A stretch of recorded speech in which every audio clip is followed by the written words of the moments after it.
שלום לצופי ערוץ טוב, שמי יוני דובי. היום אני משוחח עם הלל גרשוני, עם דוקטור הלל גרשוני. אנחנו נדבר על חוק האקלים, בין מדע לבין פוליטיקה, אבל לפני זה חסות אחת וחזרנו. תחשבו טוב מה יקרה אם מחר בבוקר ערוץ טוב יפסיק להתקיים. ערוץ שאומר אמת, אומר אמת על ביטחון המדינה, לא חושש להגיד אותה, זה הערוץ הזה. אין ספק שערוץ טוב, הייתי אומר, זה הערוץ הרחב לאינטליגנציה הלאומית. יש רק דבר אחד שעומד לנו מול העיניים, הזהות היהודית של עם ישראל בארץ ישראל. אין נרטיב חד וברור, בדומה לאקטואליה יהודית, למה אנחנו פה ואיך אנחנו חייבים להיות כדי לשרוד במזרח התיכון. אני מבסוט מהערוץ שלכם בצורה בלתי רגילה, ממש מכור. אנחנו כמעט לבד במערכה התקשורתית המונהגת על ידי מהנדסי תודעה של רעיונות השמאל הקיצוני והפרוגרסיבי. חשוב שיהיו כמה שיותר ערוצים וכלי תקשורת שמפיצים תפיסת עולם שונה מהמיינסטרים התקשורתי. סוף סוף אין מה שנקרא צנזורה של אנשי שמאל, אף אחד לא יסתום לנו את הפה. יש לכם אומץ, תמשיכו. רק שלא יחבלו בכם, זה הבעיה. אתם מובילי דעת קהל, באומץ רב. אנחנו חלק מעם, קבוצת ימין שמבינה את המורשת שלנו, את האתוס שלנו, מאיפה באנו, על מה נשמור כדי שיהיה לנו עוד לאן ללכת. לחצו על הקישור כאן מתחת לנגן ותעזרו לנו להמשיך לעשות את מה שאנחנו עושים כל כך טוב. אז שלום לכולם, באמת ערוץ טוב זה ערוץ שהוא בית להרבה מאוד דעות שונות, הוא מקבל כל אחד והוא שומע, אפשר לדבר פה על כל מיני דברים. אם אתם תומכים בזה, תתמכו בערוץ, בקישור מתחת לנגן. with no further ado, אני שמח להציג את הלל גרשוני, דוקטור לתלמוד, מחבר הספר כסף של אחרים. הלל, מה שלומך? מצוין, מה שלומך, יוני? אני בסדר גמור, אני חוזר, הייתי שבוע שעבר בכנס של נוגה. נוגה זה חברת ניהול החשמל של ישראל, וחברת ניהול החשמל היא אמונה על לספק לאזרחי מדינת ישראל חשמל יציב, אמין וזול, מה שאני קורא לו וקראתי לו בכנס חוסן אנרגטי. ומעל הנושא הזה של חוסן אנרגטי הייתה עננה שנקראת חוק האקלים של מדינת ישראל. חוק האקלים עומד לעבור, וברשותך אני אנסח רגע לצופים מהו חוק האקלים, ואז אני אשאל אותך כמה שאלות לשמוע את דעתך בעניין, כי זה חוק שמערבב באמת גם קצת מדע, הרבה פסאודו מדע, והרבה מאוד מאוד פוליטיקה, וגם הרבה כסף של אחרים, שזה נושא שאתה מבין בו הרבה. אז חוק האקלים בעצם קובע שמדינת ישראל חייבת לעשות כל מיני דברים כדי להתמודד עם משבר האקלים. חלק מהדברים האלה זה לשים יעדים לחשמל ממקור סולרי. חלק מהדברים האלה זה להקים ועדות שיחליטו על כל פרויקט תשתיתי בישראל, האם הוא בעד האקלים או האם הוא נגד האקלים, ולתת המון כוח למשרדי הממשלה השונים, בעיקר משרד הגנת הסביבה. חלק מהדברים זה להקים מוסדות מחקר ועוד כסף שיזרום לאקדמיה ודברים כאלה, וכמובן הכל על חשבון האזרחים. ואני רוצה לשאול אותך שני דברים. ראשית, באמת הייתי רוצה לדעת מה המשמעויות הכלכליות של חוק האקלים, ושנית, הייתי רוצה לשמוע את דעתך על השאלה הבאה. חוק האקלים הוא בעצם תוצאה של מה שאני רואה כתפיסה פרוגרסיבית מתקדמת. זאת אומרת, אפשר לראות את זה אפילו באירועים האחרונים. גרטה טונברג, הידועה שתמכה בחמאס בשמיני לאוקטובר, היא ממובילת המאבק באקלים. ואני רוצה להבין איך זה יכול להיות שממשלת הימין על מלא, עם שרת הגנת הסביבה שהיא אישה דתייה, איך הם מאמצים את המדיניות הפרוגרסיבית בצורה כמעט כוללת, עם מעט מאוד התנגדויות, וההתנגדויות באמת באות ממשרדים כמו משרד האוצר ומשרד התשתיות. טוב, אז קודם כל לגבי ההשלכות הכלכליות, תשמע, מה שאנחנו עושים בחוקים כאלה, יש פה בעיה כלכלית ומשפטית, כי אנחנו מאצילים את הכוח שיש בדרך כלל לממשלה, לרשות המבצעת ולכנסת, לרשות המחוקקת, אנחנו מאצילים את זה לגופים שהם לא נבחרים, שזה א', הפקידות, וב', ואולי מטריד יותר, זה יועצים משפטיים ובית המשפט. ואנחנו מכירים כבר עכשיו ברחבי העולם, שיש עתירות לבתי משפט עליון נגד חוקים ונגד מדיניות של ממשלה בהולנד ובצרפת ומקומות אחרים, בטענה שאתה פוגע בצדק האקלימי, מה שזה לא יהיה, כן? ברגע שאתה מעגן את זה בחוק, אנחנו לא מבינים שההשלכות של זה יכולות להיות דרמטיות, אפילו אם החוק הזה נראה לנו לא כזה, אפשר לחשוב, רק קובעים יעדים, רק קובעים פליטות, רק אומרים דברים דקלרטיביים. הדברים הדקלרטיביים האלה נכנסים לחוק, החוק אחר כך מגיע לעתירה של אדם טבע ודין, החברה להגנת טבע, לבג"ץ, למה עכשיו עשיתם צינור נפט לדובאי, ואז אפשר לסנדל משהו שיש לו השלכות גיאופוליטיות, על ידי פשוט עתירה לבג"ץ. ומי אשם בזה? אנחנו אשמים בזה, שאנחנו נותנים כוח לבג"ץ ולבית המשפט, והממשלה הזאת לא כל כך מבינה את זה, וזה, קודם כל, זה עובר לשאלה השנייה. יש פה איזושהי טרגדיה, כי הכוחות מלמטה הם כל כך חזקים, שאפשר לומר שבמשרדי הממשלה לא השרים שולטים, כמעט אף פעם.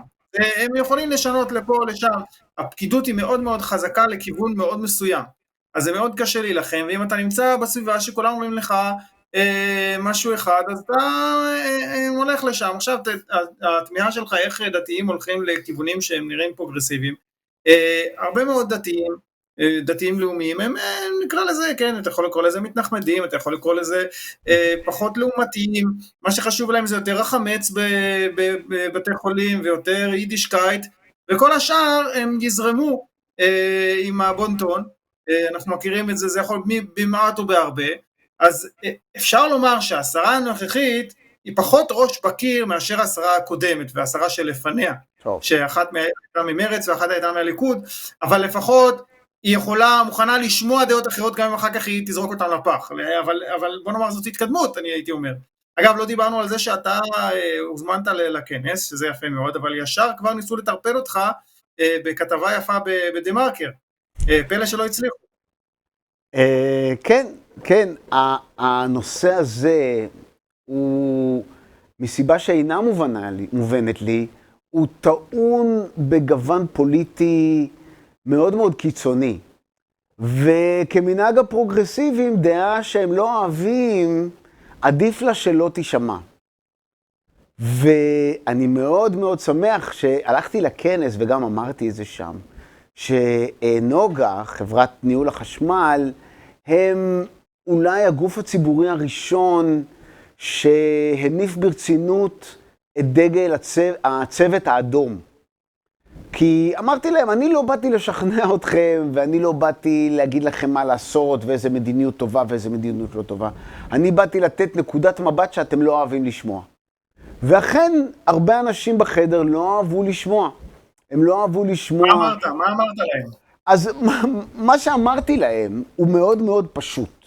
ואני חושב שכל אדם יכול במובן מסוים להסכים עם מה שאמרתי להם. אמרתי להם, בעת הזאת, אחרי 8 חודשים של מלחמה קשה, ויש לנו עשור כלכלי קשוח, ובנק ישראל מדבר על זה, וכולם מדברים על זה, שהולך להיות כאן אירוע כלכלי משמעותי. כל שקל שרשות החשמל ורשויות המדינה מוציאות בנושאי אנרגיה, שהוא לא לטובת חוסן אנרגטי, הוא פשוט מיותר וצריך להסיר את הדיונים עליו מהשולחן. בין אם זה יעדי אקלים, ובין אם זה לא יודע מה, כל מה שלא תורם ישירות לחוסן אנרגטי, צריך פשוט להסיר אותו מהשולחן בעת הזאת. וצריך לתכנן קדימה. אוקיי, אבל יכולים לטעון בפניך שנגיד פאנלים סולאריים על כל גג, שיש עכשיו איזושהי הצעת חוק לעשות את זה, שאומנם זה יקר את הדיור, אבל זה יתרום לחוסן אנרגטי, כי אם עכשיו חיזבאללה יפיל את החשמל, אז לפחות תהיה לכל אחד קצת חשמל בשעות היום. כן, אני רוצה להגיד משהו על העניין הזה. בהתחלה, לפני 15 שנה אמרו לנו, זה יוזיל את החשמל. ואז שמו פאנלים סולאריים, וראו שזה לא יוזיל, זה רק מייקר. ואז אמרו לנו, וואו, אבל זה נורא טוב לסביבה. ומסתבר שזה נורא רע לסביבה, וראה את האירוע באשלים, שהורג שם ציפורים ומכער את המדבר בצורה קיצונית. מה זה האירוע באשלים?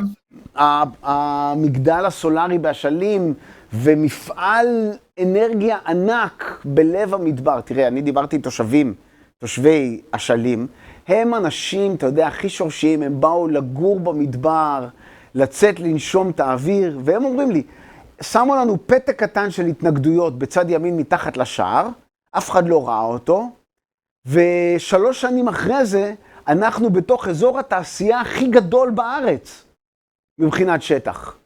ומי שרוצה מוזמן להסתכל בגוגל מפות על איך נראה קיבוץ אשלים, הוא יושב בתוך מפעל תעשייה ענק.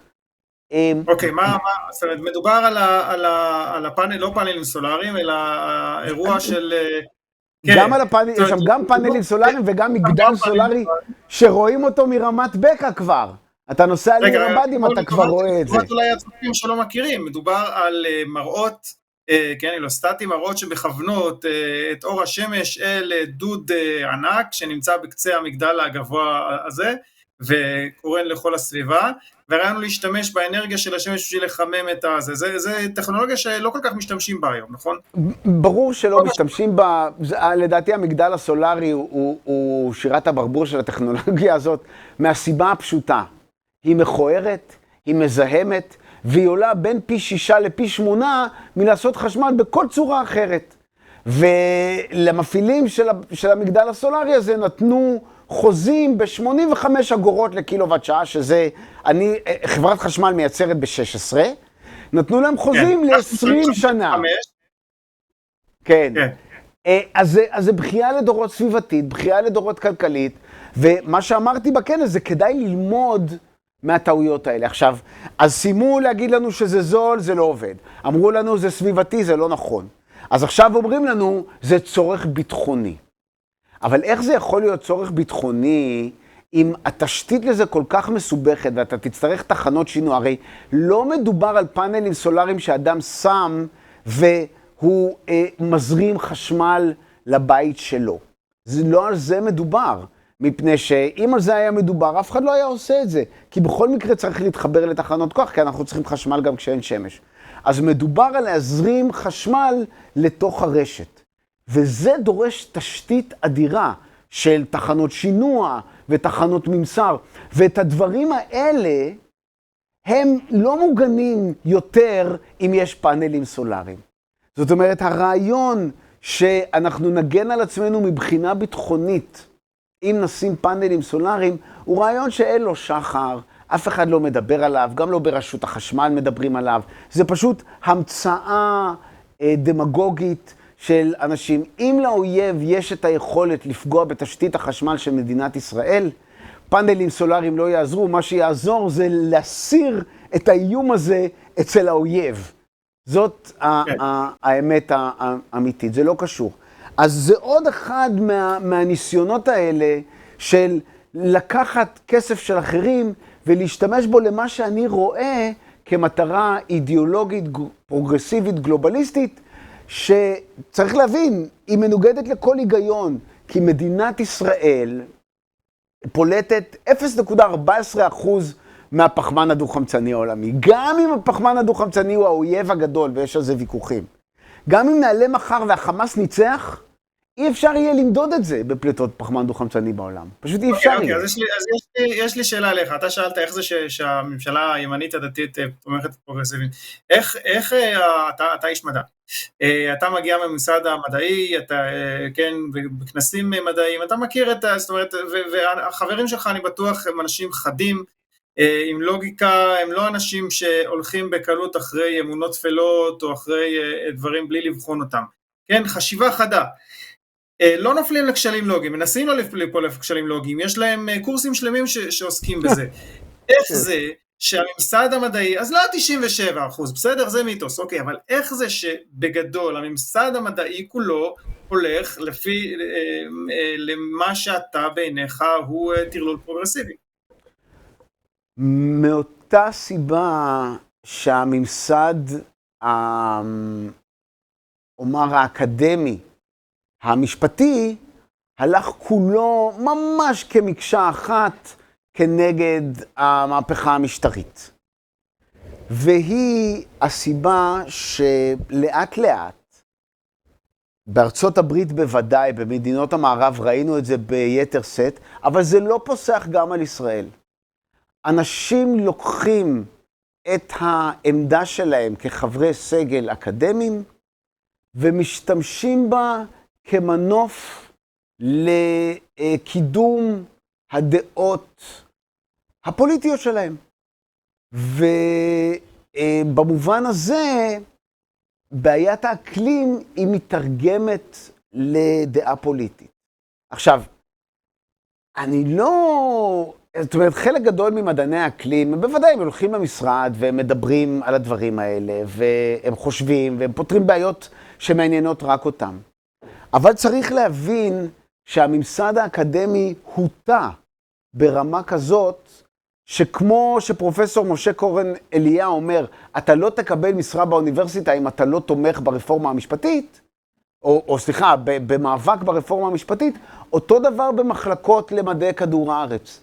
אם אתה לא פעיל נגד, או פעיל במאבק למשבר האקלים, אם אתה לא מצליח לקשר את המחקרים שלך למשבר האקלים, אם אתה לא מצליח להטריע מספיק מול הסטודנטים שלך נגד משבר האקלים, אז אתה לא תקבל משרה, אתה לא תקבל מימון, אתה לא תשיג סטודנטים, ולכן לאט לאט, עם הזמן, לאורך 20 שנה, נוצרה מסה קריטית של אנשים שהם כבר כל כך מוטים, וכל כך מאוהבים במחקר שלהם, וכל כך יודעים את התוצאה לפני שהם ביצעו את המחקר, שההטיה היא כל כך גדולה שמאוד קשה להילחם בזה. ולכן אתה גם רואה, הלל, שמי שהולך נגד העניין הזה מתוך האקדמיה, זה באמת האוטסיידרים, זה אנשים כמוני שיושב במחלקה לכימיה,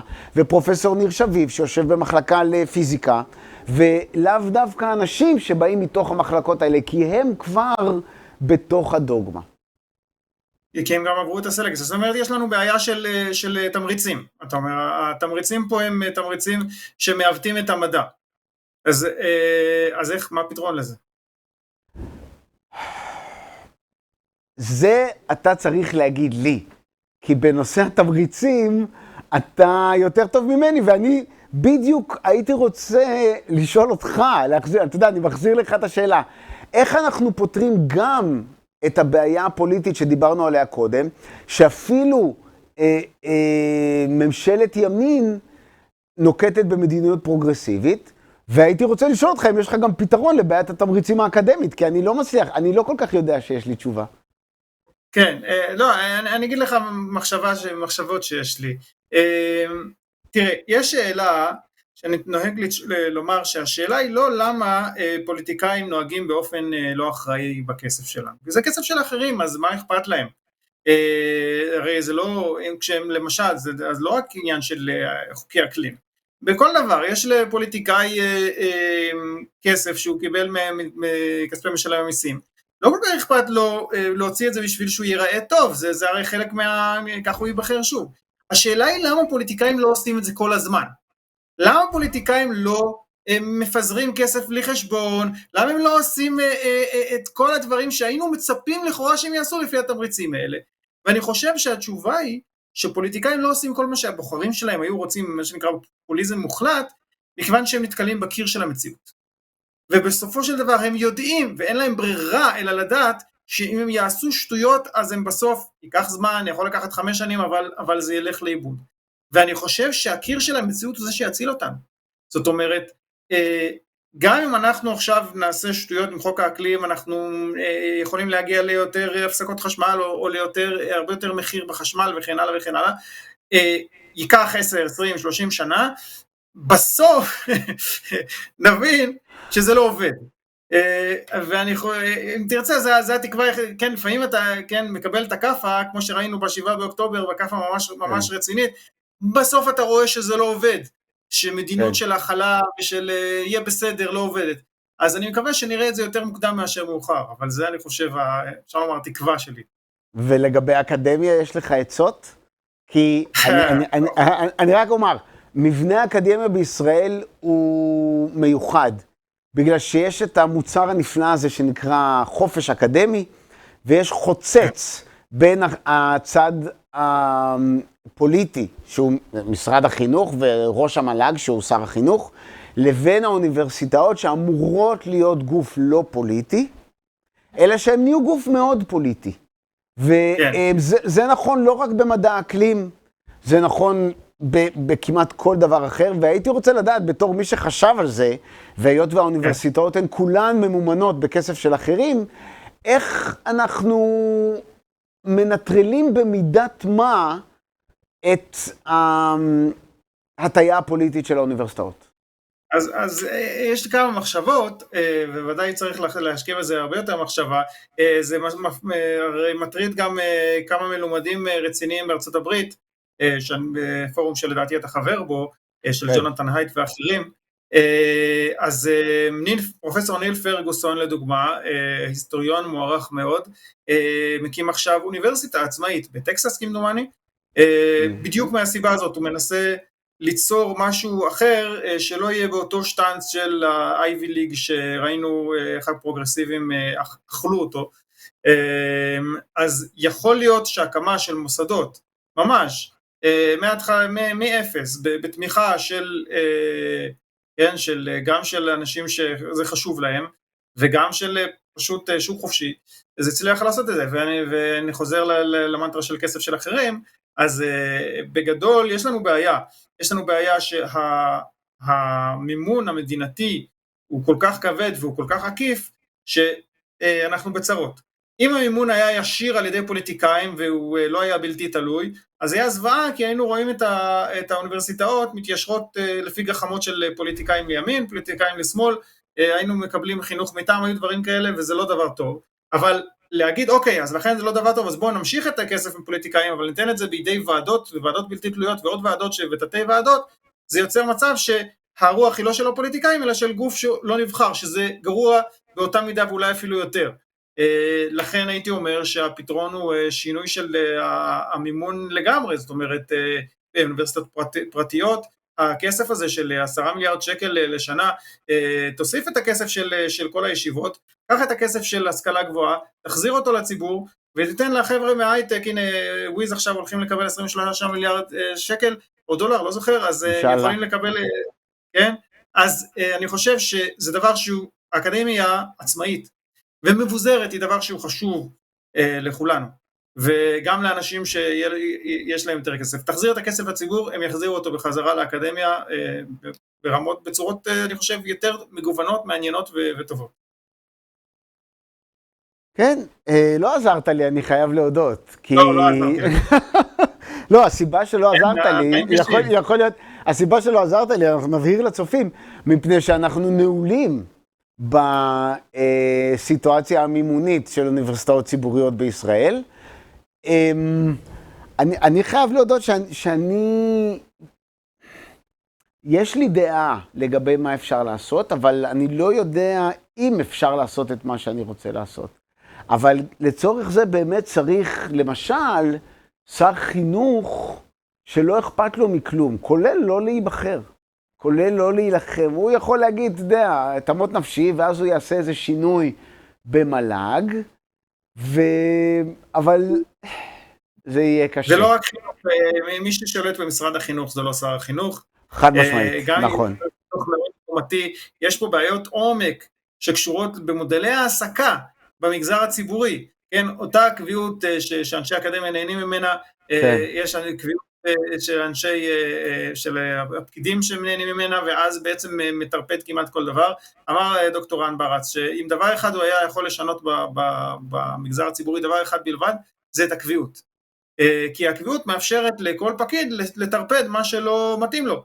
הוא ימסמס את זה, הוא יגיד לא בא לי, ואתה לא יכול להזיז אותו, מסמר בלי ראש. ולכן יש לנו פה בעיות עומק, אני חושב שגם אם היה שר חינוך, היית ממנה את פרופסור יוני דובי לשר חינוך? לא, תודה.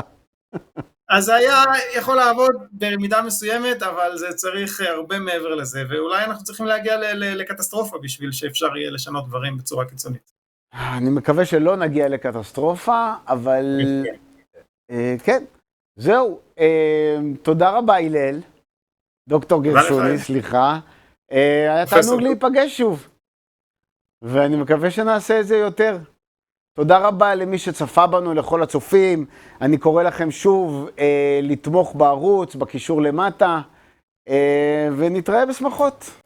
תחשבו טוב מה יקרה אם מחר בבוקר ערוץ טוב יפסיק להתקיים. ערוץ שאומר אמת, אומר אמת על ביטחון המדינה, לא חושש להגיד אותה, זה הערוץ הזה. אין ספק שערוץ טוב, הייתי אומר, זה הערוץ הרחב לאינטליגנציה הלאומית. יש רק דבר אחד שעומד לנו מול העיניים, הזהות היהודית של עם ישראל בארץ ישראל. אין נרטיב חד וברור, בדומה לאקטואליה יהודית, למה אנחנו פה ואיך אנחנו חייבים להיות כדי לשרוד במזרח התיכון. אני מבסוט מהערוץ שלכם בצורה בלתי רגילה, ממש מכור. אנחנו כמעט לבד במערכה התקשורתית המונהגת על ידי מהנדסי תודעה של רעיונות השמאל הקיצוני והפרוגרסיבי. חשוב שיהיו כמה שיותר ערוצים וכלי תקשורת שמפיצים תפיסת עולם שונה מהמיינסטרים התקשורתי. סוף סוף אין מה שנקרא צנזורה של אנשי שמאל, אף אחד, אבל אף אחד לא יסתום לנו את הפה. יש לכם אומץ, תמשיכו. רק שלא יחבלו בכם, זה הבעיה. אתם מובילי דעת קהל, באומץ רב. אנחנו חלק מעם, קבוצת ימין שמבינה את המורשת שלנו, את האתוס שלנו, מאיפה באנו, על מה נשמור כדי שיהיה לנו עוד לאן ללכת. לחצו על הקישור כאן מתחת לנגן ותעזרו לנו להמשיך לעשות את מה שאנחנו עושים כל כך טוב.